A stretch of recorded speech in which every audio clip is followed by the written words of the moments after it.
Hold on, I had to turn the volume up on this bad boy. Can you hear me? Where's Howard at? Check my phone, see if Howie said anything yet. Computer's being slow. You see that? Oh, he left. Wait on Howard. Typical. Nothing's changed. Oh. Actually, you would have thought I would have been the one having computer problems, honestly. What's this goober doing? I'm gonna call him. He's gonna make fun of just how I do things. Never his fault. Dude. What? What are you doing? My computer's taking a shit on you, man. Give me a second. What is it? Your computer from the 40s?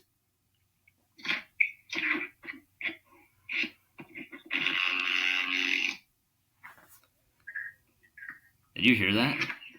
The hell was that, dude? Oh, you're doing it on the phone? No. It's making me like fucking sign into my phone. Fucking Yahoo. Did you use the link? I'm trying, man. Jesus, dude.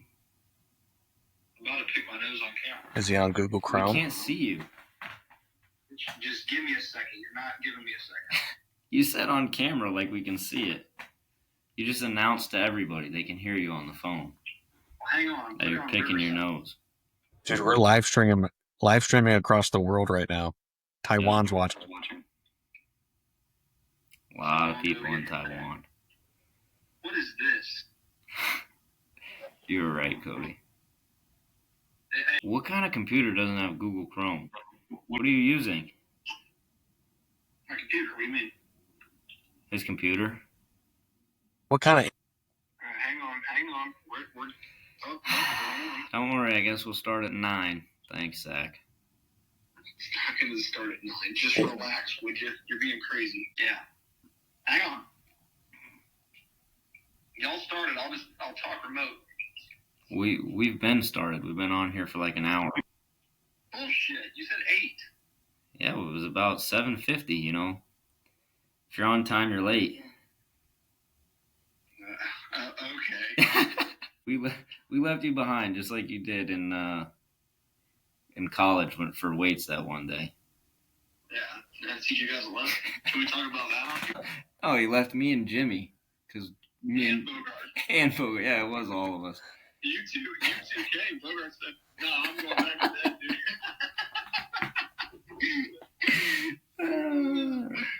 Once we walked in and Bogart had that 1,000-yard stare going. Dude, it'd be great if we could just talk about this on the podcast instead over a phone call. All right, hang on. I don't know, I'm looking at him through a screen. And he sit on his back porch with a cigar in his mouth? No, he's sitting in a nice, decorated room. All right, here we go. I'm looking for you. Here we go. Damn it.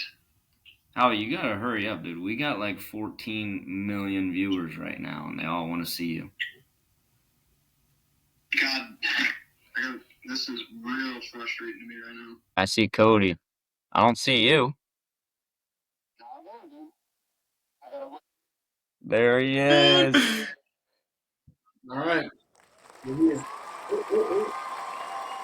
What's that? Just keep hearing applause. We're in front of a live studio audience. Really? We're right, doing... Talk to me. What's up? What's up, boys? Can you hear me?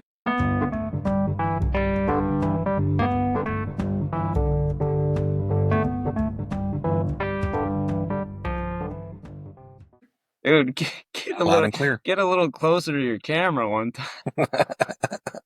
Oh, no. What happened? Up close and personal. He's frozen on me. I can't see him or hear him. My internet's bad. This is going to be tough.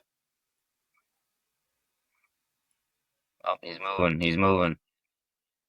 You hear me? Yeah. You hear us? I feel like 30 minutes of this podcast is just going to be, can you hear me? Can you hear me? Can you see me? I can't fucking hear him. Oh, him. He's frozen again. I can't hear him. Look at us, dude. We're all color coordinated, all in black. This is going to be a pain in the ass if he doesn't figure this out. Oh, there he is. He's moving again. Hang on. Come on, man. It's Give me a definitely his second. machine, man. It just can't handle it. 1 second. 100%. My computer's from We're the doing hotspot. Ice Age. He just Come keeps on, man. This freezing. ain't it, brother. Get on your phone. Get on your phone. Go on the phone. Howie, if you can hear this, go on your phone. That's her same screensaver since like junior year of high school. Well, I recognize that. My wife is not happy about it. That you're not this. She's not your screensaver. Well, I mean, we just paid for wedding photos. You'd think I'd choose one of those. Yeah. I'm just sorry about it. He's going to have to just not be on his phone for a while. Big trade for the Dolphins today. I was going to bring that up. Minka? Yeah, got rid of Jonnu. Got rid of Jonnu and Jalen Ramsey. Kind of brutal. I like Minka a lot, but we have like no corners now. None at all. And did you see who we got for a tight end? Darren, yeah. Fuller. We'll see how that is. I mean, he was All a right, good here we go. athlete, but you don't play for over a year. Let's see, Zach Howard. Can y'all hear me? There he is. I mean, this is. I mean, man, come on. Can you hear me?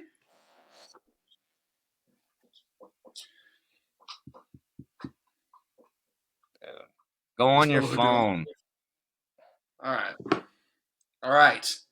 You got to use your phone. You got to use your phone, man. I hear it.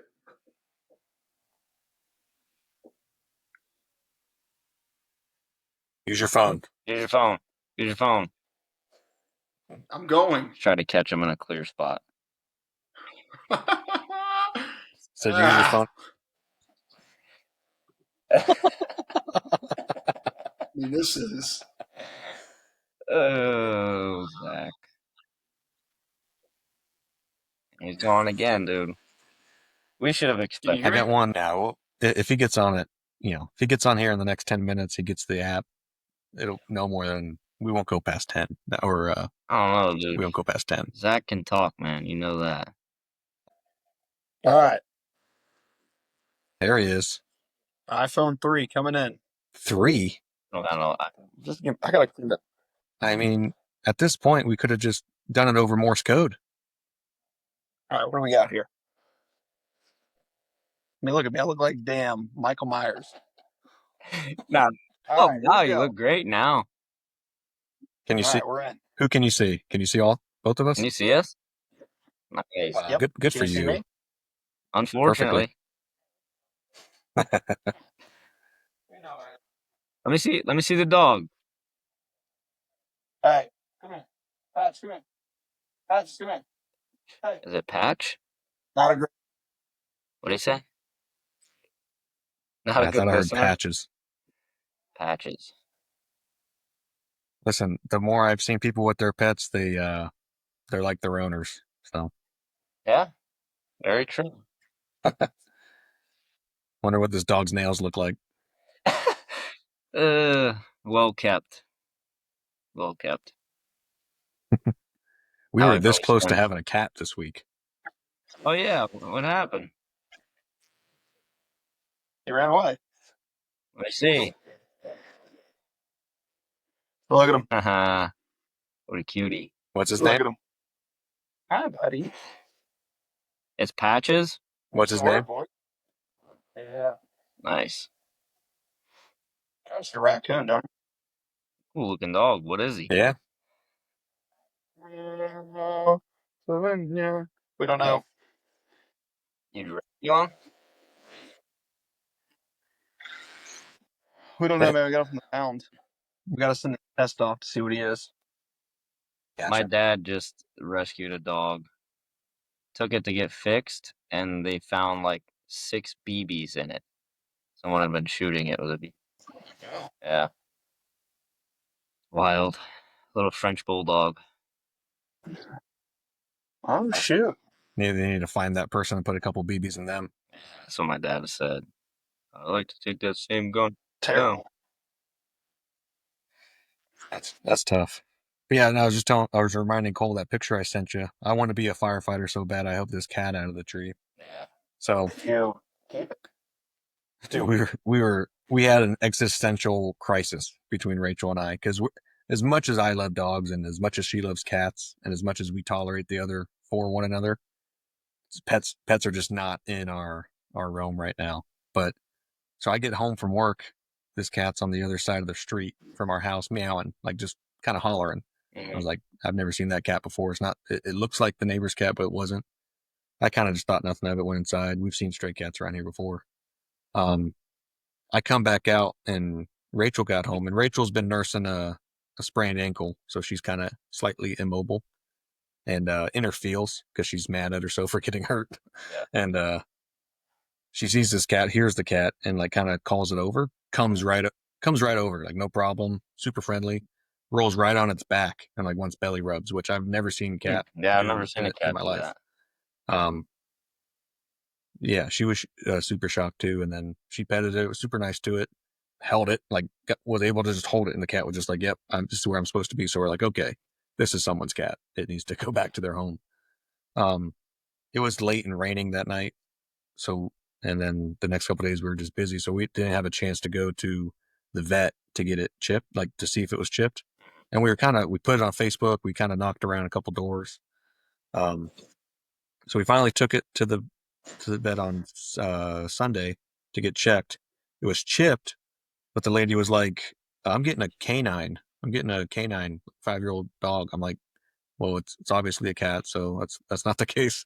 And we found out its name. So like it was like 50% of the information on the chip was right, and then 50% was wrong, because the name of the owner was right, the name of the cat was right, the sex of the cat was right, but the phone number and the address are wrong. So the phone wasn't getting any calls. It just said service canceled.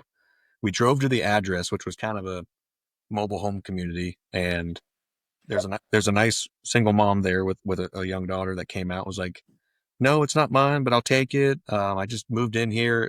This house was kind of a part of a drug bust like a week ago, or not a week ago, but a couple months ago. So I had a couple people come by with dogs saying that they thought it was, the dogs belonged here.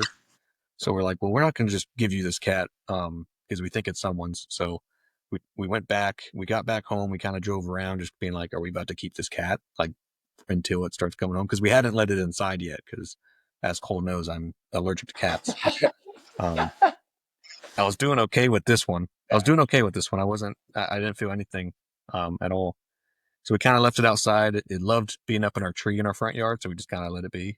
We fed it to keep it by, gave it some water. We're in our driveway, and we're like, this cat's in the back seat of my truck, and I'm just like, it's someone's cat, and we just don't know whose it is. Yeah. I get a phone call, so I answered it because I knew it wasn't spam. I was like, okay. It's like, hey, this is Tori. Is this Cody? I was like, yeah. She's like, I think you have my cat. I got an email. And I was like, wow. So the email was right. The phone number was wrong. The address was wrong. The type of animal it was wrong. I wonder how that happens. Turns out, I don't know, but I was like, where's your address? Because we're in the car with it right now. We can come bring it to you. And she was like, well, it's blah, blah, blah, Benton Lake Drive. I'm like, you're 2 houses down from me. We got out of our truck and walked down and met our neighbors. Stole your neighbor's cat, dude. Recently enough to, dude. Rachel and I don't think you found it, bro. I think you just stole it. Dude, this cat wouldn't leave. It was out there for a full day before we even fed it or did anything. We're like, well, yeah, because it was at its house, man. No, it was down the street. It was confused. And I went door to door. I knocked on a couple doors, and they weren't home. They were away for the weekend. All right, let me ask you a question. Now, I don't remember the exact layout of your neighborhood, but how many homes look similar? A lot. They were like, she leaves at night and then he comes back, and but he didn't come back, and then we left for the weekend, and they had just gotten home that Sunday night. So we kind of cat sat for him with it. Nice. And lo and behold, so we're cracking up. I'm cracking up. I'm dying laughing because I'm like, this how stupid this was. We were like, do we want a cat? Is this something you drove all around town? Like, what do we do with this cat? What do we do with this cat? We almost gave it to some stranger that said, I'll take it if no one else can claim it. I was like, this is someone's house Pawned cat. off It's got to somebody's be cat. because it's not a. I know. So Rachel tells her mom to bring over some cat food because it had been here for like 2 days. So we're like, okay, we need something to give it because we don't have anything at the house. Not going to give it freaking like Publix chicken. So, Salmon. not in this economy. Yeah. So anyways, we get back in. We have like, she brings over like 8 to 10 like little wet cat food things of it. So we have 10 wet cat foods here because we offered it to the family. And they're like, did he eat them? And we're like, no, he didn't like it, it looked like. So we just didn't know what was going on. He's like, yeah, he doesn't really do the wet food. Here we are thinking this cat's like, something's wrong with it. It's not eating. It's like sick or something.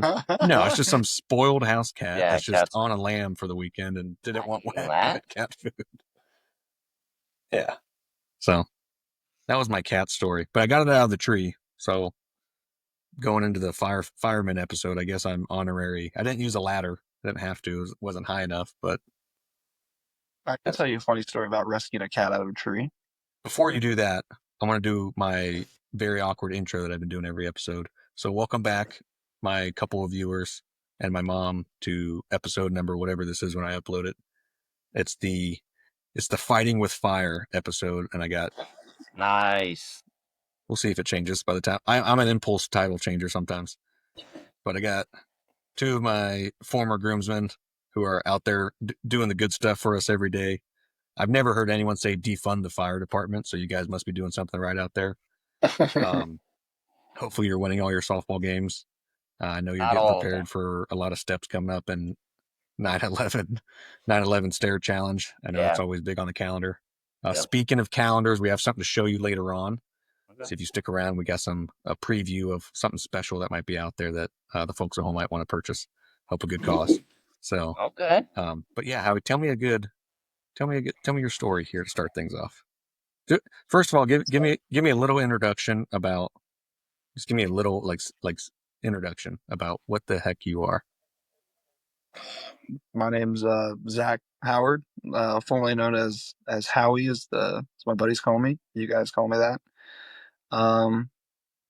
Yeah, I don't know what the introduction would be, but that's it. I can do. Okay, all right. You guys ever seen the Sean Ryan podcast? You guys know that guy? A little bit. I usually make like 10 minutes in and then turn it. He's always like, all right, so we always give someone these little gift for you. He always gives the gummy bears out.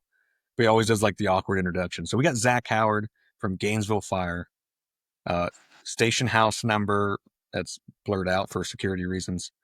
Yep. But you've been a fireman for how long? 4.5. 4.5 years. Fire medic, I believe. I don't know what's the official title. There you go. Medic, sure. Nice. Well, good stuff. And then we got Cole Habig here down at Davie Fire and Rescue. Yes, sir. You're coming up on 4 years? Yeah, 3.5. Oh, so 3.5, 4. Takes a little bit extra skill down there. You got to do a little extra schooling. It does. Yeah. Also a fire medic, right? Yep. Same thing. So you guys don't drive the big trucks, but you get to help. I mean, you guys are probably getting the most action out of anyone on a day-to-day basis, on a call-to-call basis. But I mean, your services are needed quite a bit. There's always, unfortunately, someone hurt out there needing saving. But yeah, thanks for joining on your guys' busy schedule. Thanks for having us. But yeah, real busy. Oh yeah. So the cat out of the tree and Bogarts. Oh, what is this call? He ditched us. It's just me and you now. He wants us to just talk to each other. There he is. Oh, no, he's gone. He's gone. Yeah, he quit on us. I can hear you way better now, Bogart. Now I can't hear anything. Well, I can hear you, buddy. I mean, I can hear you. I can hear you now too. So I can hear his thoughts. Oh, he is hollering right now. Your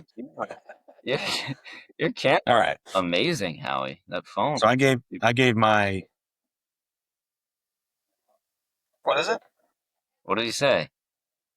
For an iPhone 3, that's pretty good. Yeah. All right, Hal. Let's go ahead. I gave you my cat story. Give me the real fireman story here to start things off. I don't want this to turn into just a war story of me and Cole Yeah, telling, oh, just trading stories. But this is a funny story. All right, All right. sure. This one, We've been waiting so we for get it for called like to cat 15 in a tree, minutes right? now. All right, I'm about to tell it. I'm about to tell it. You gotta give me a second, man. All right, so we get called to this cat in a tree, and we're like, oh, come on, man. So we get there, and this cat, I kid you not, is probably 50, 60 feet in the air. I was on a riding a truck that day. I had like a ladder on the top. You guys seen those? Or Bogart? Not. Yes. Anyways, so we swing this thing around, extend it all the way. We're still like 10 feet short of it. Well, me and the two firemen are up there, and he goes down and grabs. He's like, "Hey, bro, grab the water can." So I go down there, grab the water can, hand it to him. For those at home that don't know what a water can is, it's a fire extinguisher, but instead of like CO2 ones that just water comes out of it. He's like, we'll just spray it above the cat and it'll come down. So the owner's standing down there and she's like, she's doing her whole thing like, oh, come here, whatever, with some food. And this kid sprays the cat right in the face with the water can and it drops 60 feet. And I mean, hits every branch on the way down, dude. It hits the ground and things like, you know. It lived. It was fine, but it was just, Yeah, it's down to 8 lives now. yeah. Yeah.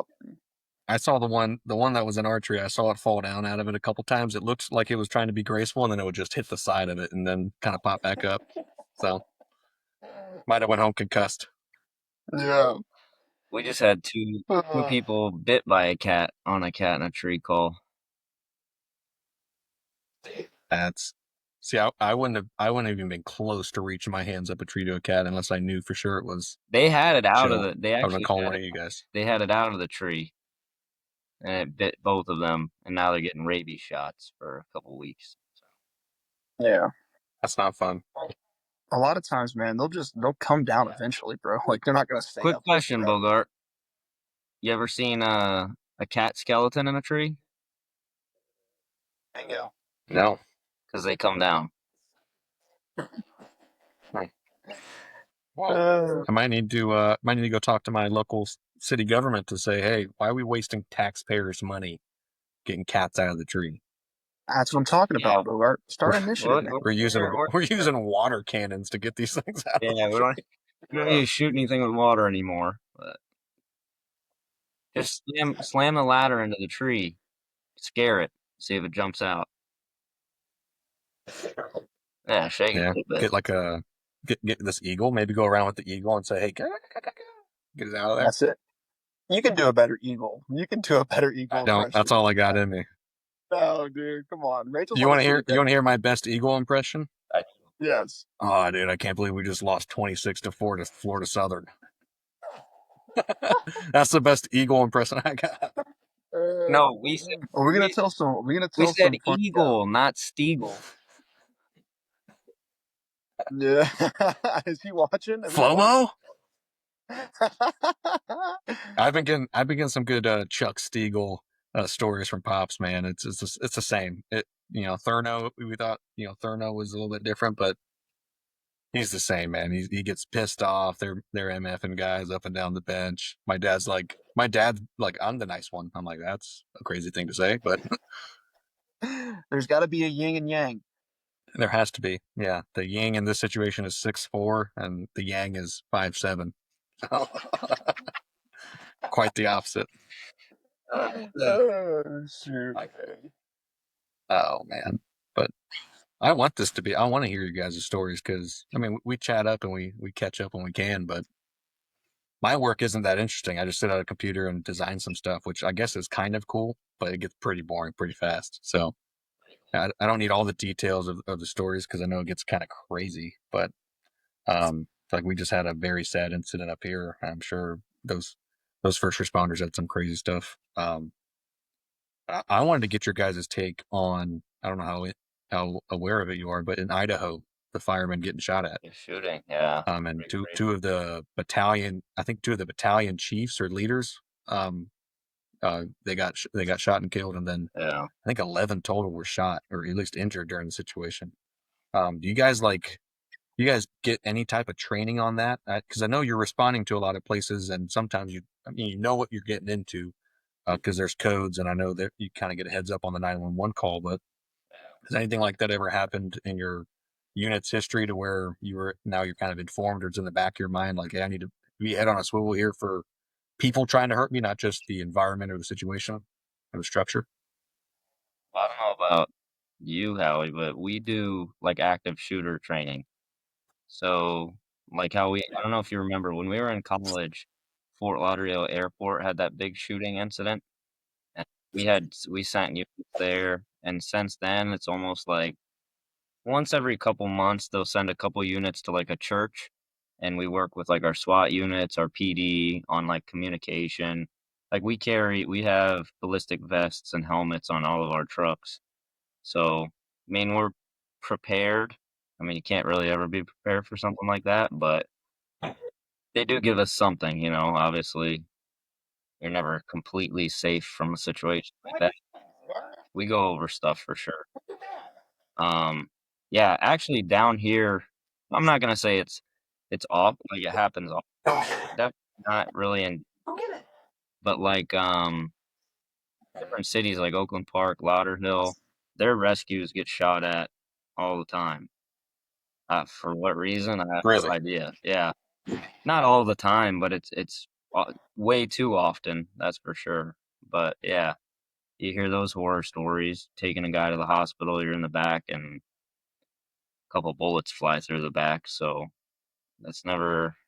You think those are they street war related, or like someone trying to finish a Yeah, I job they mean were supposed to? those are two rough cities down here, so it could be any type of thing, honestly. But like for big shooting, active shooting, I mean, we actually it was all over the news, so I guess I can't. I mean, I don't know any names or anything like that. I wasn't on the call, but we had a call probably a year ago, and it was a code. So they were working a code upstairs in a house, and What's the code for the viewers at home? so like we were performing CPR, airway measures, stuff like that. So the person was dead at the time, and we were working him to try to get him back. And so it was a two-story house with like a spiral staircase, and that was the only way up. And PD was outside, and I guess some guy was just walking around, pretty much just acting kind of sketchy. And long story short, he pretended to like grab something out of his pocket, like he was gonna shoot at the cops, and the cops emptied their clips on the guy. But us upstairs, because we don't really have direct radio communication with our PD, so we didn't know if someone shot the cops. They didn't know like what was going on. The PD didn't really come in and like make clear that everything was okay and safe. So our guys were upstairs trying to kick out windows, trying to jump. They were like trying to find exits. Like dude, guys, it's it was like a war story, dude. They're searching through drawers trying to find knives and stuff.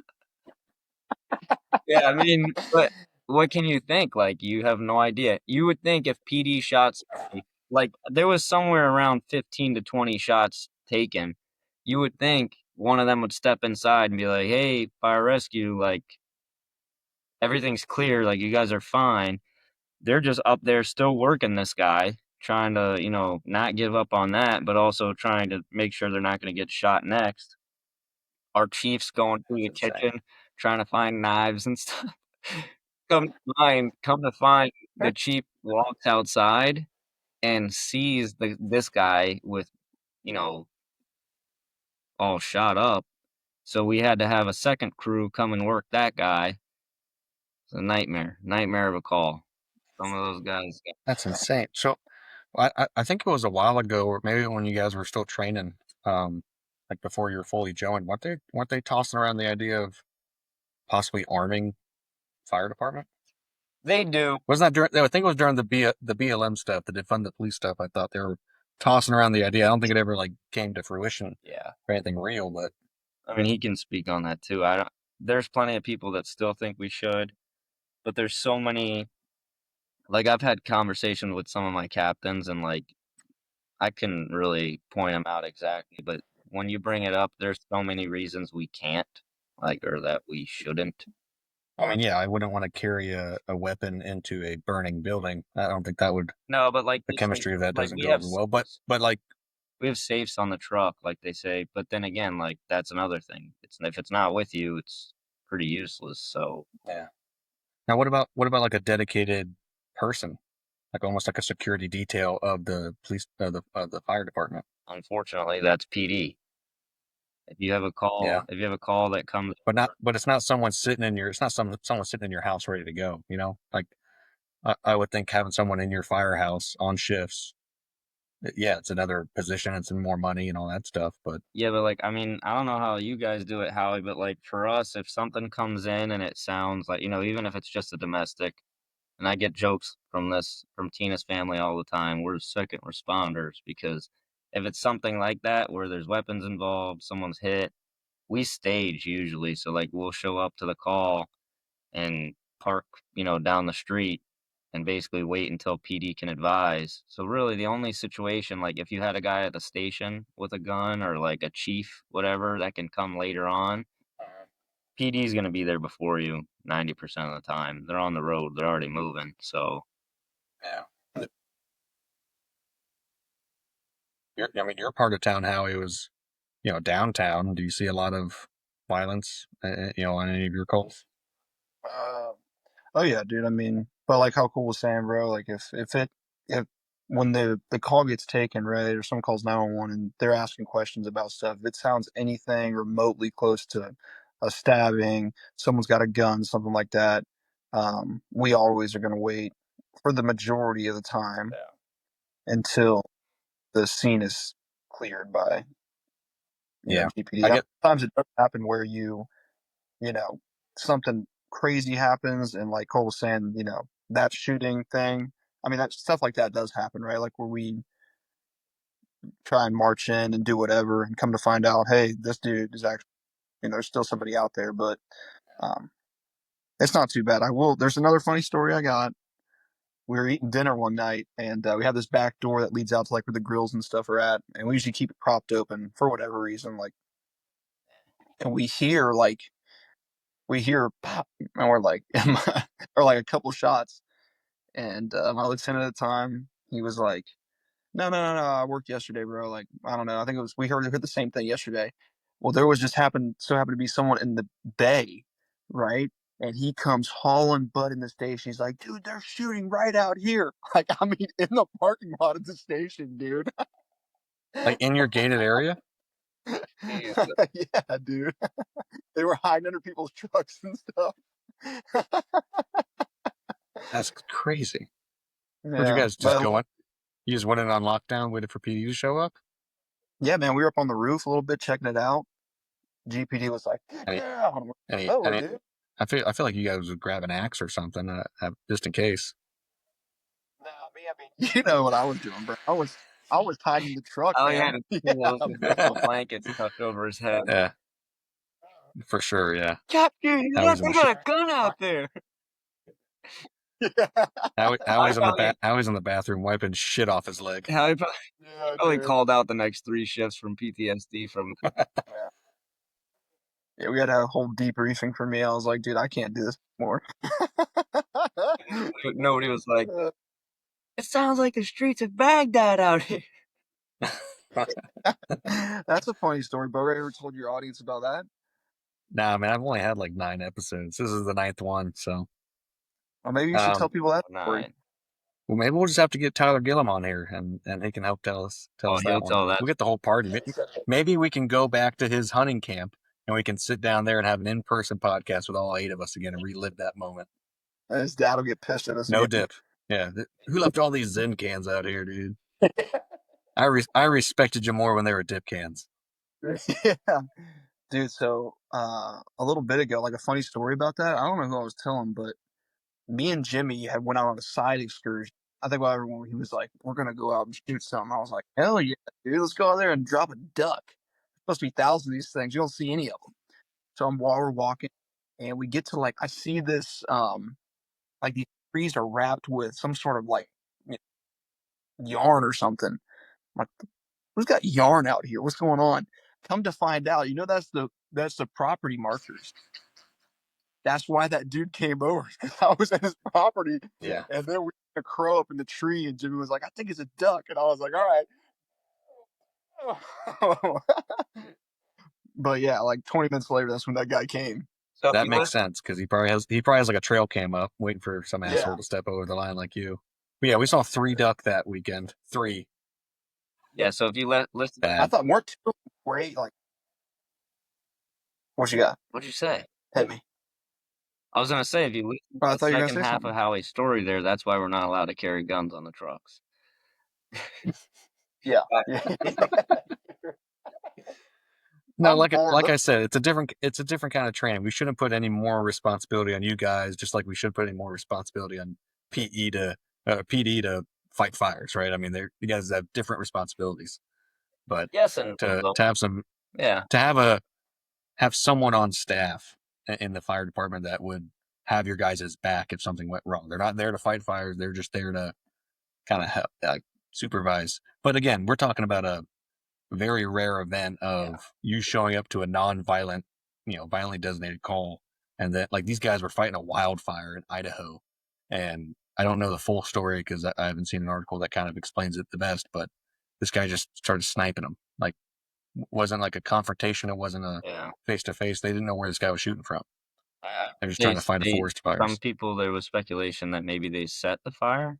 I don't know how true that. That's what I'm saying. So it'd be like those terrorist attacks you see there, where there's the initial bombing and then all the first responders come, then there's the second bombing. Yeah. Like someone who's doing that. Yeah, someone who's doing that. Yeah. I'm sure you guys are trained on that because you're both in large cities. But like, of course, the PD's there in that situation because it's an attack type of situation. But the first time, this is one of the few times we actually see it on the first go around, like the set a trap on the first wave. So it's scary stuff, man. Yeah, it's wild. Like you said, I mean, if that would be the gig to have, dude. If you got designated the gun guy in a station, you could go 30 years not run a call. I mean, you might not do anything, dude. I mean, honestly, hopefully you don't ever have to. But yeah, it's the have it, never need it kind of thing. talk about a pension that people would be fighting over. That's a very true. Very true. So, before we start just rattling off stories, because I know you guys got dozens of them, but basically we'll start with Cole, and I think I know Cole's answer because you kind of always had this in your sights ever since we met in college. So you were getting a degree to play baseball, and now you're fighting fires. So why do you fight fires? What do you do? Why do you do what you do? I don't know. I mean, so obviously growing up, because of my dad, he was a firefighter for 31 years. I Shout out to him. Grew up around the station, Really the biggest thing is like all my dad's friends. And I don't know if that's just because my dad can talk to a wall and he just has all these friends for that, but he's got so many close friends from work that he's still like, he's been retired 5 years now, and they golf once a week, they go on trips. He's going to Utah to go golf on a big golf trip with like 15 of them. And it's just cool. Like, it was cool to see that growing up. And I knew, like, you guys, we all grew up playing sports. So, and I mean, it sounds like an interview answer when you're trying to get hired somewhere, but it's the truth. It's like, why I love sports. I'm not going to, might not be able to do that forever. So to me, it was like the next best option in my sights. And then it comes down to like, you go into, I'm sure Howie felt the same way. You get into Fire Academy, and I didn't know. Who knew? What if I didn't know if I'd like it? Like, you can say, oh, it's in your blood. Like, people freak out in a mask. People don't like certain things. Like, I had no idea, but about a weekend, I was like, dude, this is for me. This is fun. I mean, you don't get the fun stuff all the time, but when it comes, it's like playing in your little version of a World Series. It gets your heart pumping. Yeah. It's pretty cool. It can be rewarding. It can be, you're gonna come home some days pretty pissed off, but it's any job. It's not any different from anybody else's. careers, but yeah, that was what got me into it. Still, what keeps me around is all my good friends. Pretty cool. That's good because you got the Camp was saying last time we recorded was bring back cliches. He wants to bring back cliches because they do mean something. I think they get used in the wrong way, but they mean something. Like that reminds me of like don't meet your heroes. Like you wanted to be like the guys you saw growing up, and sometimes you get slapped in the face, and that's not what you expected. But sounds like you got it. Sounds like you got what you expected. I mean, you probably learned some things along the way. So like, what was the biggest like oh shit moment from what your perception was to now, if you had to name one or two of them? I mean, this is probably gonna sound terrible, but like, I think like even when I don't know about Howie, but like going through medic school, when you're going through medic school, you see these like medic instructors and and your teachers and stuff, and you're like, man, these guys know everything. Like it feels like they can solve any problem. They're on the job. Half the guys you're learning from are on the job 4 years. They're young guys trying to make some extra money. And then like now, I'm a cleared medic, and like kids I got hired with, I got hired with a couple kids that are 21 years old, and it's just me and them on a truck. I mean, we've done our studying. We know I'm pretty good with all my protocols. I'm pretty confident in my skills. But like out on the outside, you think, dude, these guys know everything. And sometimes on the inside of us, like from our point of view, we're sitting there, we're just as nervous as a patient is. It's like it's weird. It's a weird feeling being with some young out there. It's funny that you said that because I mean, if you probably had the same answer, maybe it would come up though because a guy came up to me at a like a career fair interview and was like, what's something that you've learned after college? And I was like, wow, that's actually a enlightening answer to hear rather than just like, what do you do? Yeah. But I would have said the same thing. Like everyone that you think knows something, they don't. They're all just figuring it out. I mean, yeah, there's obviously different levels of that. 100%. But when that time comes and your number's cold, then the guys that are trained and confident and that are just a little built different, to be honest with you, Yeah. rise to the occasion. So Yeah. that's cool. Now that's cool you said that. So now to a less probably interview type answer, we'll go to Howie. And Howie, why do you fight fires? What'd they ever do to you, man? I mean, out of high school, that's what I thought I was gonna do. Like, cause I didn't have any, offers or anything like that, dude. So I was like, well, I gotta find something to do. So you're thinking out of high school to go, like, not even go to college and just go straight into fire I training? mean, I didn't. What I wasn't gonna go to college just to go to school. Like that wasn't probably gonna end very well for me. So I needed some sort of structure or whatever. And um, yeah, I knew some guys, people's dads that did it. And I was like, oh sure, so whatever. And then going to college with you guys and being around Cole and Cole's dad and stuff, and that really kind of swayed me toward that. And then when we graduated, and I was like, well, shit, I'm definitely get that job now. So I was either gonna do that, or I was thinking about going to the military or being a cop, and sign up for fire school first. And like Cole was saying, like you don't know if you're gonna like it. I'll be honest with you, I hated it. I hated it. I was like, this is not fun, dude. It's not, you know, it's just the stuff you learn is like so elementary. I was like, I thought we were gonna be doing like some cool stuff, and then eventually, like towards the end, you start doing some like cool evolution stuff, and you're like, all right, this is actually really cool. So, and that's kind of how. I mean, you guys have to be so perfect at the fundamentals. Like you have to be perfect at all the little things, or else people get hurt or they get worse, or things happen. So you would think that, Bogart, right? I guess you would think that. but I mean, you gotta pound out the fundamentals. So it probably did suck, and you're probably like, this isn't interesting. This is a grind. It's a grind and a half. Another 4-year grind that you guys had to do, and it's a grind every day. So, but that's cool that you're doing it. So what made you guys choose medic? I know both of you kind of said for pay reasons, maybe, more responsibilities, more pay, but were you guys, did you guys have any inkling like I really want to do this and be able to help people when we get to a scene, or was it just purely for the Benjamins? That's okay. You go first. I got a simple answer. We have to. I have to. Oh, that's right. Okay. Yeah, Okay. Davie, they give you 3 years. Most places in South Florida, you have to be a medic before you're hired. There's still a couple out there that'll hire you as an EMT, and then you can finish up school and pass your tests. But so I got hired as an EMT, and then I had 3.5 years to finish school, pass my national, and just kind of go with it. I'll be completely honest with you. If I had the option and money wasn't a problem either, I wouldn't have done it. The other part, like, it feels like there's two parts of the job, right? Like, even though, so down here, our departments are set up separate. They're different.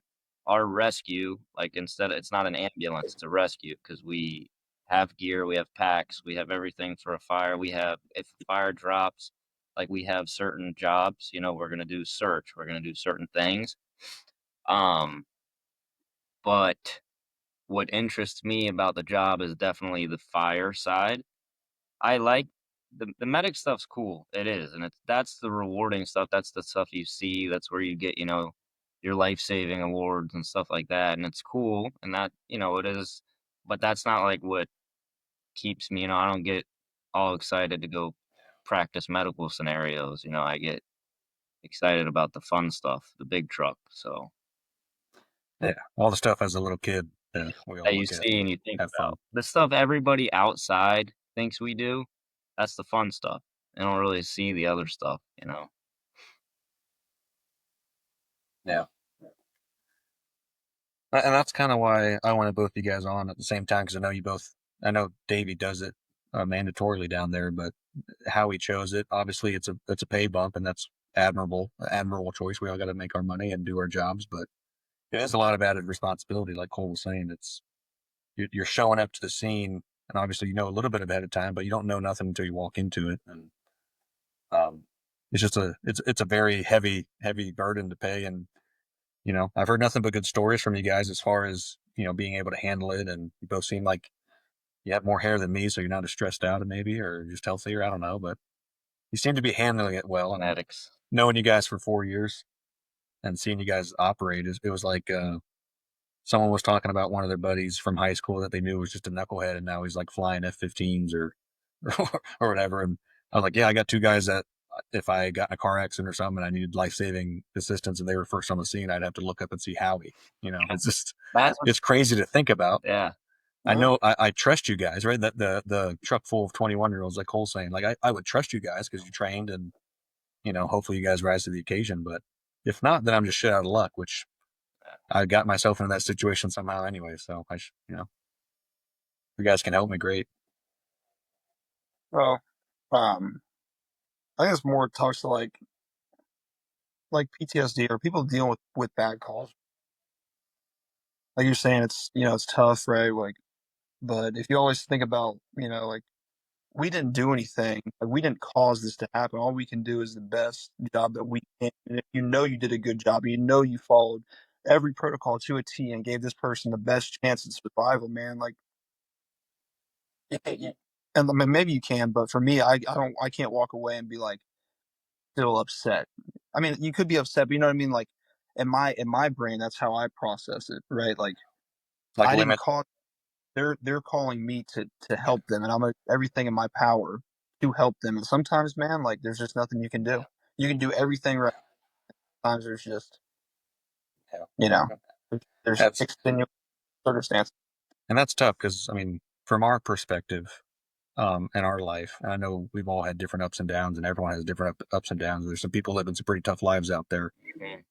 A lot of people are like the generation is getting softer, as some would say, is just because it's been there's been a lot of hard work in society to make society as good as it is for as many people as it has been. So it's hard to stay healthy. You start seeing more of that um, the mental, PTSD and trauma from bad events because we're so used to good events that it's very hard to make that connection. Like you're saying, like the shoulda, coulda, woulda. It's like we have so much control and information of our lives that it's very easy to have a million different things of what could have happened rather than what did, and it was out of control of a lot of people, and everyone did their best. So I definitely never. I mean, I've never had a close call personally with with first responders, but I find it hard to believe that there's a lot of angry people at the medical response teams. I know the police have their own PR nightmares to worry about, but I'm sure there are. I'm sure there's a lot of people and angry letters and internal relations and affairs that are, conducting investigations on you guys. But yeah, Howie, I want to hear one of your misconceptions. So I know you said you wanted to be a firefighter. You thought about it. You hated it. But like, what's something that kind of shocked you, or something that you thought was one way but is actually another? I guess I just thought everyone in the fire service, was those guys that just sit around a recliner and get, you know what I mean? Like there wasn't. I guess I didn't realize how many dudes are actually. I thought I was in pretty good shape, man. Like coming out of college and stuff. There's some dudes that did put me in the ground quick, and I was like, "Whoa, hold on a second." You know what I mean? Like I think that was a little bit of a misconception. I thought it was going to be a lot more. In some sense, it is, but like a little more laid back as far as like everyone's just kind of chilling all the time, and yeah, we're sleeping all. So like besides a lot of calls, what's a normal kind of busy day for you at the station? So we want to do the whole day for me? Much as you want to share. You can leave All right, out man, you can leave out the bathroom breaks. I mean, I don't know what you're doing there, but so how we run it is usually get to work about 6:15, 6:30ish.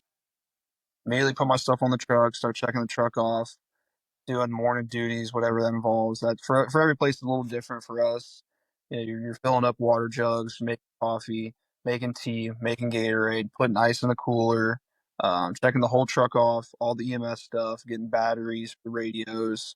Um, and then right at 8 o'clock, we usually work out from about 8 to 9:30, 10ish. Usually roll into some sort of light training, head to lunch, come back, maybe sneak in a 30-minute chill session, go back, usually train a little bit more from 1 to 3ish. So what's training? It depends on so the station I'm at is like the tech station. So there's 5 disciplines. Obviously your extrication, you have your rope rescue, confined space, which is also rope rescue, structural collapse, so if building collapses, and then trench. You ever seen people like take a big ass trench on the side of the road? You ever seen them cave in? No. Yeah. It's that's actually probably one of the scarier ones. That might be the scariest one, because that soil, like it could become unstable real quick, and if you don't have mooring in place, you're done. Yeah, our construction sites have a lot of the shoring and trench safety parameters, but I've never had an encounter of one caving in. So look it up on YouTube, and people will be in. I've seen plenty of them. Gone like that. But then also on top of that, man, you still have your everyday fire stuff. So whatever. So you're going off site of the house to do these trainings. You're not doing trainings. Okay. So what's pretty cool, man, we got a big dump truck across the street, so we'll flip that thing over, lift it, and do all sorts of stuff. We have some high rises, so we'll do some like high angle rescues off that. And then usually quarterly we set up some sort of a tech training, so whatever that involves. But then you also have your day to day fire ground skills, man. So, pulling lines off the truck for an engine, doing truck company operations, forcing doors, throwing ladders, bending roofs, doing really good searches, your RIT stuff, packaging, worry about your RIT pack, all that kind of stuff. They can get busy real quick, man. Even if we're not running calls, I'm the slowest truck in the city. So, You got anything majorly different out of that, Cole, or is you guys pretty well routine like that too? Yeah, I mean it's similar. We have just like pretty much in the morning our calendar, like we have an app on our phones, and like our calendar basically separates us by station. But so like we don't have like not everybody has a permanent bid. We rotate stuff like that. So like if I'm at one station tomorrow and it's our training day or like bay cleaning day or stuff like we all like every day, usually every station has something other than like a Sunday. Sundays are considered our like relaxed day. Um yeah, we have like a facility. So we have facility training on Saturdays and Thursdays. training in the house. Whenever you have a new guy, you can kind of expect to train more. If you have a captain that's kind of a go-getter, those days are a little bit longer usually because you're making sure they know all their drills, they know everything good. So it's just it's every day is a little different, which keeps it fun, you know. But yeah, definitely have your days where like our busiest station, you know, if you're on rescue there, you're on engine there, they'll ease up. Like you're not gonna go crazy training because they know you're gonna have a long day. So usually, like our slower, like you said, that's you're on a ladder or a truck. So if that's a slower truck, it's more time to train. Otherwise, you're doing nothing. So our trucks were if you're running calls, which like I have an east bid, which is our busy. That's like the city side. Um, Usually like Rescue 38, Rescue 104, stuff like that. Those for us, there's a chance you run 15 calls, you know, so not too much time. So it depends. And then, but they'll take you out of service to go train a lot of the time. So like last Saturday, yeah, or 2 Saturdays ago, we were at training, doing search, you know, all types of stuff, working on, you know, skills to get someone out of a window, you know, different things like that. We're in gear from 9 a.m. to it was like 1:30. We get done, we get lunch, and within an hour, I ran one call, went to the hospital, and on our way back from the call, we got a fire. We were at the fire from like 2 to 7:30. So it was like pretty much the day you're in gear, you know, sometimes it's just, and then you'll have So I know. you're chilled. So So Howie was talking about like getting like water and stuff, and like, is there any type of food or anything on the truck that you guys can help accommodate for in those type of situations when you're taking? Because you can't be wearing everyone out for that entire 5 hours of firefighting, right? I mean, so we have like a or camp. is it honestly 5 hours? No, we have this group. I don't know if they're all retired firefighters or they were like old volunteers. It's like a canteen down by us, and like if we're on a big fire, they have radios. You know, they scan different channels. They pay attention to stuff, and they'll show up. Usually, sometimes they'll get there real quick, and then usually within the first hour of a big fire, they're there. They bring us huge coolers of Gatorades, some snack bars, stuff like that, protein bars. That's pretty nice of them. Okay. It usually goes a long way. We had that big, I don't know, you saw that big tanker fire we had on 595 a couple weeks ago. Uh-huh. They were out there, like one of my battalion chiefs was out there on that call for like almost 8 hours. And he missed lunch. He missed that. Dude, that guy, if you would have seen the sunburn on that guy, Ginger had some red arms on him after staying out there. There's nothing you can do about it. Nothing you can do. But like that one, the highway's shut down, so nobody's getting to you with, you know, you're gonna fly in pizza, you know? It's like Yeah. sucks, but that's why I'm getting good at eating Have you got? fast, you know? I keep seeing people online doing this Big Mac challenge in a minute, and I'm like, dude, that looks easy. I could tear down. That's like Jimmy. Jimmy and I had that problem. I remember we would just scarf down our food. Yeah. I was in a big family with limited time and military background. Jimmy same way, and time to go, food in, and get moving to the next thing. Yep. That's Yeah. crazy. Yeah, I mean It's it's a 5 hour ordeal because I know I always know like wildfires happen over here a lot, and they have recently when the drought was going on. Were you guys on any of those? Did you guys get outside the city limits at all? We like for Davie out west. No, buddy, we don't. I don't. Davie out west has like far west. We have some like the Everglades we hit. So I've had brush fires and stuff, but nothing like crazy. Nothing hopping over roadways or anything like that. I just didn't know how many stations they draw from if they need more guys or Depends. things like Well, I that. do think forestry has their own fire department, Yeah. like the Department of Forestry. Yeah, like there's Gotcha. forestry Okay. trucks and departments. Also, we're And that's what they do. That's completely different firefighting than what we do, really. Completely different skill. Well, that's why I was wondering, because it's like it's just the chemistry of it, the attack. You're supposed to let it burn out there, and you're supposed to kind of corner it. I know, and that's about all I know. So There you go. You got it. Yeah, sounds like you could be an expert. Dig a trench, man. Yeah. Yeah. That's about it. Dig a trench. I'm sure there's more to it, bro. Yeah. Dude, So- let's talk about some war stories, man. some what? What? Some baseball war Dude, I stories, don't want dude. to talk about Wow. baseball. All right. You serious? I'm a softball player. Come on, Hey, man. I mean, I'm a softball player. I don't think about baseball anymore. Okay, underhand. you're doing it competitively. You're doing it competitively too. Are you professional? You get paid? I've played in some tournament ball. No. A team down here that's pretty good, but we play fire and PD tournaments that I go around for. You still a slapping and sprint guy? Or you trying to launch? Dude, I'm our band guy, dude.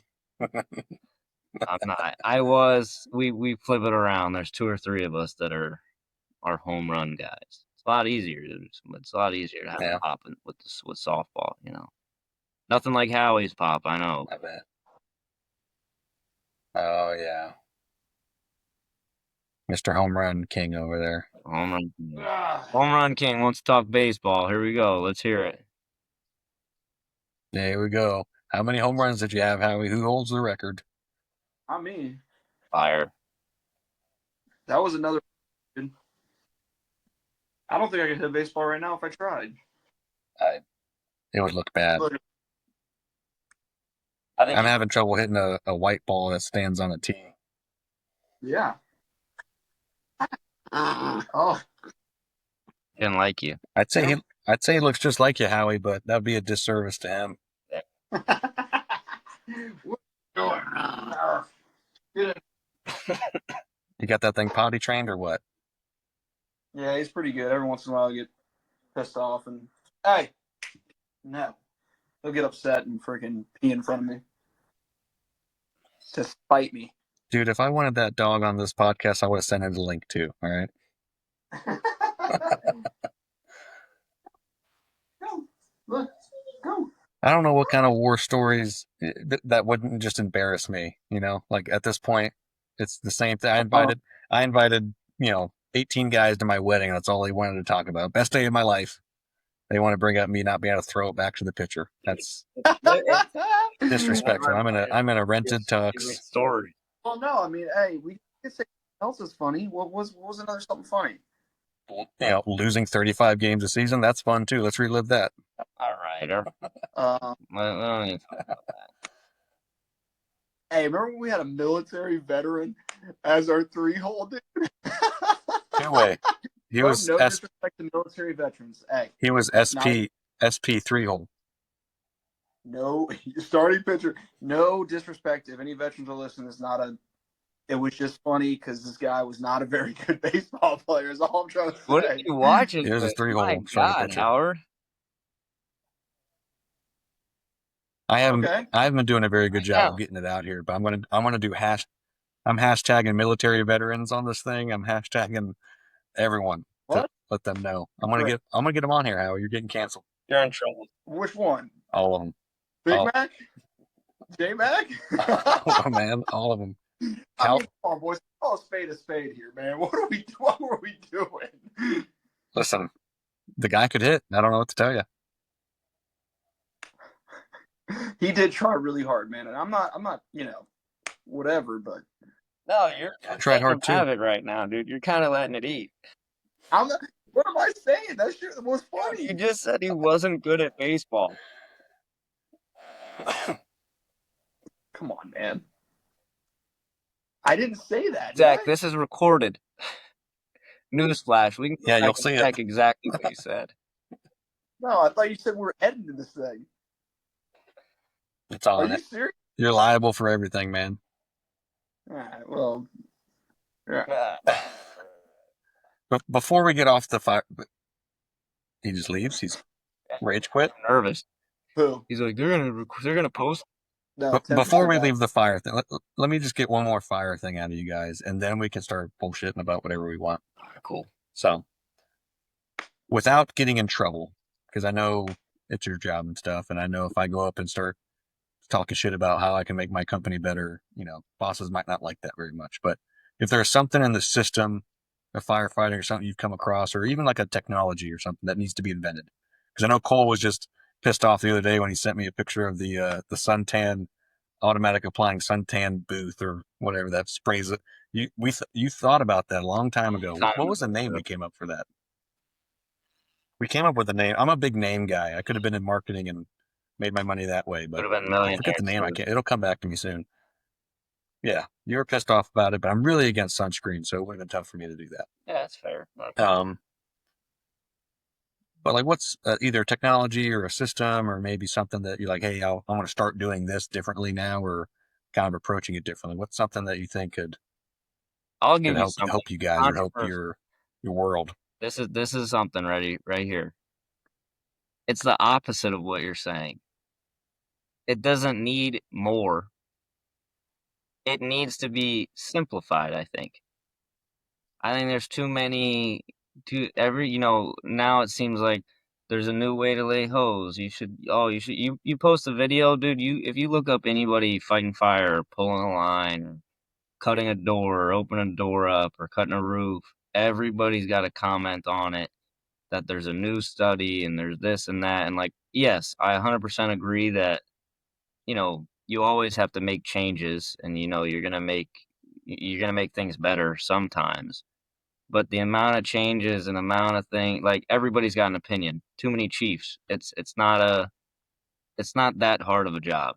Once you get like you said earlier, the basics down, I think nowadays it's a hard job, and like how he's making a face. And but I think you get a call, and sometimes you just got to figure it out. Sometimes, no matter what training we do, you're never going to train for something that you have no idea if you're going to get it or not. And sometimes sticking to the basics, and like, knowledge is, worth $1 billion. And when it comes to the fire service, like, you have guys that are electricians, they know more about cars, all that. But I think sometimes, because it's all, type A personalities, everybody wants to figure out the new best way to do it. Oh no, you should, you should be able to mask up this way. You should be able to do this. Like, dude, it's easy. Just get it done. When the job's done, who cares how you did it? That's kind of how I feel about it. Same thing with baseball. Oh, don't dive on this play. You should be doing this. Like, there's 100 ways to skin a cat. That's how I feel. Bringing back cliches. We got two of them out of them there. Too much shit going on, dude. There's too much going on. Yeah, I love that answer. That's a great outside the box answer there. Thank you. You got something different, Howie? You got an original thought over there? No, I mean, I agree, dude. Like, at the end of the day, if you really think about it, it's a pretty easy job. Yeah. Like, when it comes to fighting fires, man, like, what's the number one thing that you probably need to do? Right? Put the fire Yeah, I out. bet you can answer this. Throw those hands at that fire, dude. Put the wet stuff on the red and do stuff. That. It's really that people get into like nozzles. Oh, this nozzle this nozzle that. Blah blah blah blah. Guess what, brother? They all do the same thing, man. They all do the same thing. Yeah. Sure, can one be a little bit more, Now, as an engineer, I'm all about optimizing and making things efficient. But the more complex the system, the less efficient there's a breaking point at some point. Thank you. You get too complex. There's too many moving parts. I'm all about that. There's a sweet spot. Yeah. Like there's those I've seen the quick adapters to getting on and off hydrants or FTCs. I'm in that world enough to where I have to plan sites, Howie. I know you get paid per turn, but like, how about a quick adapter? Do they not work, or it's just more of a pride thing? Well, again, it's like, okay, we're gonna come up with this new way to start your car, right? Like, when putting the key in and turning it versus the other way is the exact same thing. So now we're just adding more stuff in that Now we need to train on more stuff. Yeah. When in reality, Every time you it's introduce, just, it's getting the same.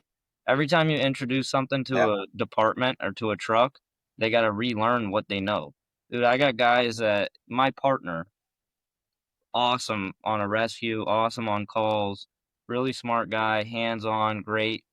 But when you're 60 and you've been doing this for 25 years already, and towards the end of your career, they tell you, oh, yeah, you're not supposed to do that anymore. You got to do it this way. It's like, okay, but it's worked the other 10,000 times I've done it. You know, like I understand, and I'm not Yeah. arguing the fact that there are things that we can change and make better, and it's actually going to make things better. But I just think we're doing it to too many things. It's too much. You want to Not everything. like Yeah. you don't No, need it's- everything to. You look at some of the best departments in the world. FDNY, Chicago Fire, all these places. You look at some of their trucks, some of the hose packs that they have. They're still, they if it works, what's the saying? Another one. If it ain't broke, don't fix it. Like it works, you know. Some of those old guys can teach you stuff that you'll never think of in training and this and that. But then there's like a perfect thing. You'll like this, Cody. Howie, do you guys use um Hantevi? Hantevi app? Knox. Knoxbox. No, So Hantevi, you can sorry. Cody, you could actually probably like download the app and click through it. It's amazing. Like he's our medical director. He is like I joke and say he's like the most amazing human being. He's literally like a superhero. This guy he was a pediatric doctor forever, but now he's got all these inventions that he has. He's a medical director for like Palm Beach County, which is one of the biggest departments in Florida. And it's an app, and basically like you click it, you can click the patient's age. You can click through and say, okay, the patient's having, asthma.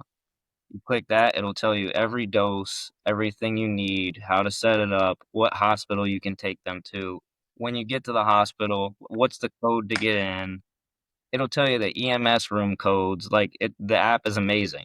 And that's something that like I Wow. would be an advocate that everybody should have that app. It's literally it simplifies the job. Like you really like if you get on a call and you panic and you just forget something simple, you're 2 clicks away from being like, oh, okay, there it is.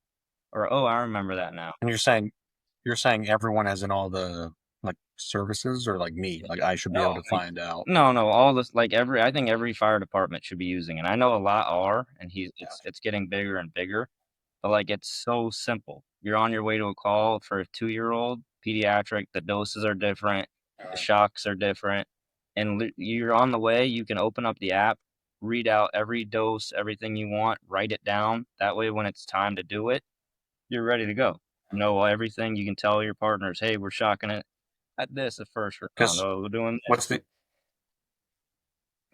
what's the alternative? Are you getting there and you're trying to find out any history Like when you're verbally, and going then through you're medic trying to school, like when you're going through medic school, they make you memorize every dose. You memorize all this stuff, and like, yeah, it's useful, proportionally. and you should know that. But to have a backup plan and like to be able to just look at your protocol and say, this is exactly what I want. The app has the doctor's phone number attached to it. I can call him at any point, dude. I've called him at 3 o'clock in the morning. He picks up. Hey, what's going on? Hey, it's firefighter Habig, blah blah blah. Like, I got this. What do you think? Give you exactly what he wants. Like, it's pretty incredible. It really is. Like, that's something when I got on the job was like, that's something everybody should be trained on. As simple as it is. Yeah, that would be. It would simplify your job, and it would give you the opportunity to make other decisions with less stress and 100%. less stuff on your mind. So that's part of what they're doing. I don't know how much you get. So a lot of my other episodes with like camp and them have been a little bit more societal, political, cultural things like that. And I'm glad that we can go into that. We can go in that tonight and talk all night, or we can schedule another time. But the whole thing with Palantir, the company Palantir, have you seen their name at all in the news waves? So they're a big tech company, and they're trying. It looks like they're set up to get some type of a large government contract to help set up like an AI powered type of very smart database of American citizens for the government for their use in whatever public services that they're doing. So in a large medical information, gathering. Phone's about to die. We'll plug that thing in. I'm joining the computer. Oh boy, here we go. Oh my God, dude. Accept me. It's about to get bad. I have to see you twice. I'm double looking.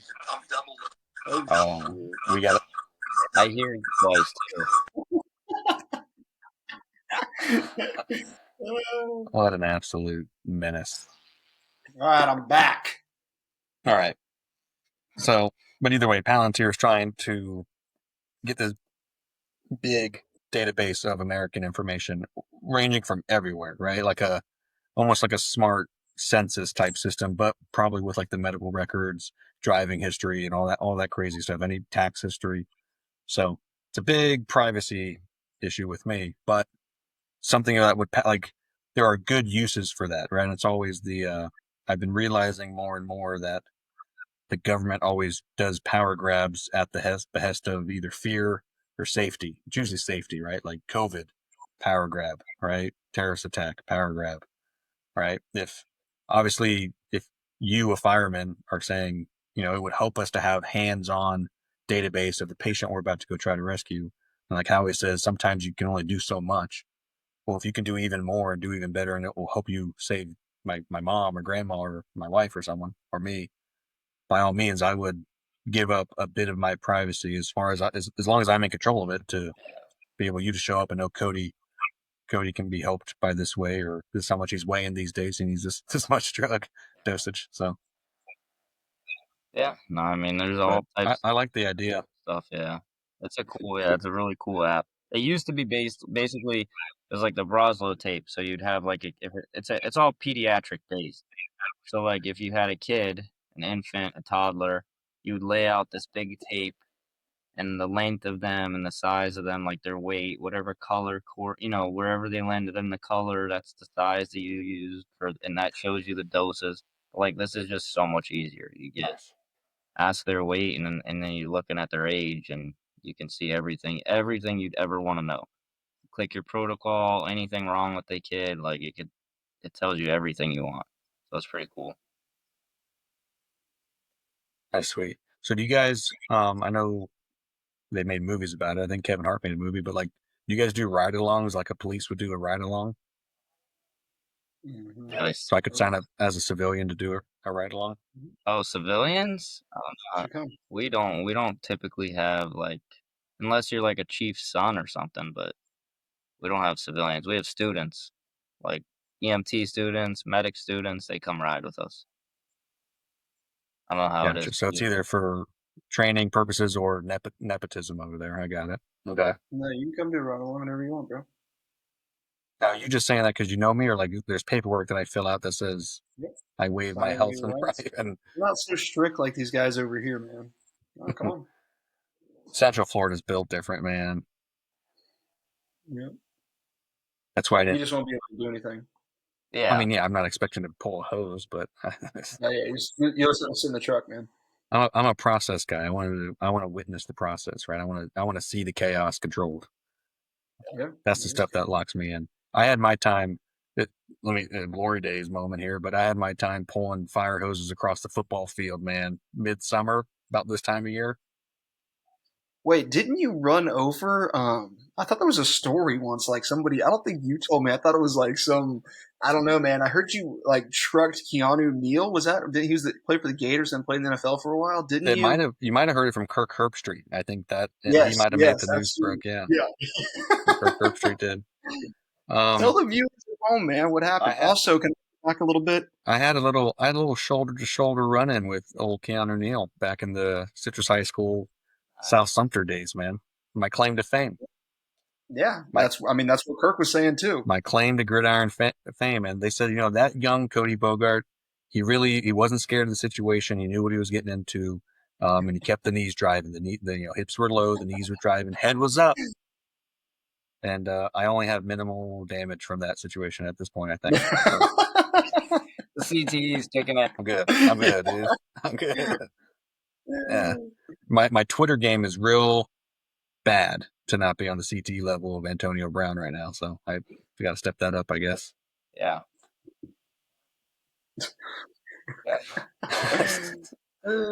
That's crazy, man. That is crazy. So, what do you guys? What's been on your mind? We've been talking about your job. I'm sorry for doing that to you, but it's very interesting, and maybe it'll get me another follower out there. Maybe Zach's mom will give me a follow Nice. and subscribe. But My grandma will. She definitely. she'll leave a comment too and be like, "Who's this host guy? I don't like him. Get him out of here." No. She'd be like, "Oh, is that Cody? How's Rachel? They got married? Did you go to the wedding? Was it awesome?"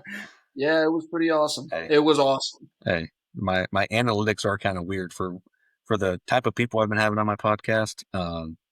For it to be 50% male and female is kind of surprising. So we'll keep that going. If there's people watching, also, I feel bad about the comments earlier. Sorry, J Mac, if you're listening. Nothing. Yeah, I got Thank you for your about service. 10 minutes. Thank you for your service. Let's leave this guy. I'm not saying I'm fucking God's gift to playing baseball, but You're not saying it right just now. saying. We've heard you say it. Oh, give me a break. Old Golden Give Boy. me a break. You forgot the nickname Golden Boy when you joined in. Oh, come Boy, on. dude. We somehow gave you the number 42. I don't know how you got that honor. But I wanted number 15. Me They had too. to give it to me. Me too. Yeah. Did Randy ever tell you why that number? No one wears that number. I thought they retired it because a former player passed away, or Yeah, they got shot or something. Yeah. Yeah. Crazy story behind that one. Just The real reason why I never changed the number was because I just didn't want to have mismatched gear. weird. Yeah, like Oh. like I me, would've and I just have any somehow other have number. 5 different numbers in 4 years. Yeah, I would have loved that. Any other number. Any other number would have made me happy, but, you know, it is what it is. Yeah, you Check it out. got screwed a little bit there. Coming in. Boom. Hey, you know what's crazy? I got mine just like that over here in the corner, but mine's the front of the jersey, not the back, because of how much I hated my number. Is it your actual jersey though? Yeah, my white jersey. Yeah, Frame like that. I stole another one. I think I stole Sheka's or some Yeah, shit. 36. I got one. 38. I got one in my office too. I think I might have whatever one you don't have. I have one of those two, Cole. I think in my office because I couldn't find sticks. So, so what's been on your mind besides work, guys? Well, I mean, you got a lot of downtime. I know you're like 2 on and 7 off or whatever your schedules are, but easy job, you guys have been saying today. Well, easy Super easy job. job. I'm about to buy a house. Oh yeah, in the market.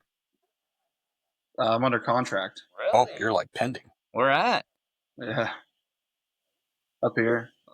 Oh, I thought it was going to be in New York. My bad. Oh, God, I hate you, man.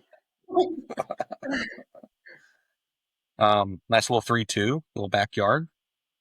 It's not a 3-2 negative. It's a 2-1. Okay. Sorry, All right. that's all you need. Great backyard though. Great backyard. 1/3 of an acre. It's got an outdoor kitchen. Nice. Fenced in backyard, dude. I just can't wait for the invite of some hamburgers.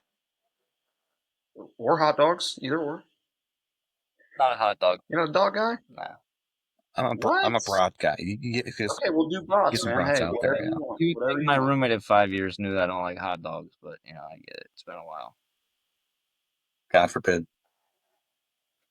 What are you gonna do, man?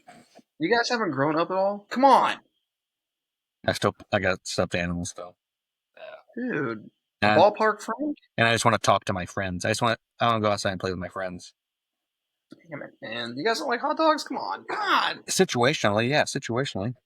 A little mustard, a little relish. Down the chute, man. Relish, yeah. That's a slept-on hot dog condiment, I think. I don't think a lot of people do it. I don't know why. You ever put a full pickle spear on one? Isn't that Chicago style? Maybe. Maybe, but I've done it before. Hey, you ever seen those kids that were going around that were doing like the come on guys, stay with me here. They're frozen. The like they were like not the Costco kids, man. They were like not fucking boom. The I don't know. They would like review. That's what I'm talking about. They're down by you. That's where they're down by you, man. Yeah, dude. No, they were like 12-year-old kids, and they would like review stuff, and they were like, "So what do you guys like? What toppings do you guys like on pizza?" And the kids were just like, "I just like cheese, man." That's me. They'd be like, "Well, have you ever tried pineapple?" No, man, that's just a lot of downtime on the recliner in the firehouse. Yeah, that's a lot of TikToks. Dude, come on, man. Come on, dude. You guys need to get out a little bit, dude. Explore. You just asked us to grow up, and you're talking about 12-year-old kids reviewing pizza. But no, they would say other stuff. I don't know. I can't. That's the only one that's coming to my mind right now. He's like, this here's Red Man, the good stuff. Those guys tastes like raisins. That's some good shit, ain't it, KJ? It tastes like raisins. Kids don't know about that one, man. No. But, hey, you want to tell the audience a story about the time I left you guys for morning weights? I don't want to. That'd be funny. I don't recall it. I was in a blender that day. I recall it. I hope other people are listening so they know the true backstory of what happened. And I'm going to tell the whole story. No, I want to hear. All right, so the night before weights, for the audience at home. Okay, this is the truth. All right. And I'll tell the whole truth and nothing but the truth. We'll see. I'm here to correct you. No, so the for the audience at home, Monday, Wednesday, Friday, 5:30 weights. All right, we all lived in the dorm together. Well, Jimmy and Cole got to talking smack, saying they didn't need because I would wake up earlier than everybody else and kind of get everybody up, make sure everybody was up. Pause. You would get up, just dragging around, slamming doors, flicking lights on. I wore contacts at the time, so I had to get up. I put my contacts in. Pre-LASIK. Shout out, Chi. Anyway, so they get to talking smack. Like, I don't need you, Howie. I can get up on my own. Bah, bah, bah, bah, bah. So you know what I did? I got up quiet as a church mouse. I snickered through the house. Doop, doop, doop, doop, doop, doop, doop. Open the door. I got in my freaking 99 Toyota 4Runner with the paint coming off the hood, and I drove straight to Wade's, dude. And the clock is ticking, dude. Jeremiah, we're in the gym. We're rolling out on softballs or whatever it was. And I'm like, where are these boys? They ain't here yet. Jeremiah's like, hey, where's everybody at? I was like, I don't know, dude. That's not. And it was raining. Oh, yeah. Your issue here is, okay, every morning you were the only one to set an alarm. So had you been like, hey, all right, tomorrow I'm not going to wake you up, I'd have set my own alarm. You didn't really give me the chance there. And then the other issue was you waited in the loop for like 15 seconds. Me and Jimmy come down. Now we're close to the gym. You were such an asshole. You made us run in the cold rain. I had already left by that point. I thought y'all saw my car turn it out. And also, Bogart, don't try and squirm back in that chair, because I heard there was a story where you came down as well and saw it and turned around and went back upstairs. I don't think that happened. And for the audience listening at home, when we got done with weights and we squashed it, whatever, I told them I was sorry. I would never do it again. I promise I would always drive y'all to weights, which I did. I don't remember. Bogart was sitting like this. Up against the wall. Up against the wall, not even under the covers. It was bad, man. I still sleep that heavy. It's just a rock. I mean, and once I wake up, if I don't stay up, good luck. That's Bogart, you were out of the room. I don't think I was. Cole, I don't remember that part, I'll be honest with you. I just remember walking back in. I don't I don't think I was. I might have done that one time because at the beginning, I kind of bounced around and because I was assigned afternoon weights, but you guys all left in the morning. And I think one time I was going to get up and start going in the morning with you guys just by my choice. And then I had to go ask to do that. So I don't know. I don't even remember that day happening. I just remember the consequences that came with it. So I don't Can you tell the viewers at home what the consequences were? I just remember he was like, if you ever do that again, good luck. Or something like that. It's just like okay. It made me use my imagination. It's a good threat. Hey, you guys want to tell the story about how I got kicked out of that practice in the Willie Miller Auditorium? Oh yeah, for going. Oh, you talking about the initial meeting as a freshman? You eyeballing me? Get the fuck out! I was like, Had to set an example. We were all standing up, and half the people were out of the room, and Howie's looking at his phone or something and didn't hear Coach. Long-winded meeting from Skip, as we came to find out. Happened a lot. Didn't hear him. Howie's like looking up, like just startled. It wasn't even like a this look. It was just like a me. You eyeballing me, boy?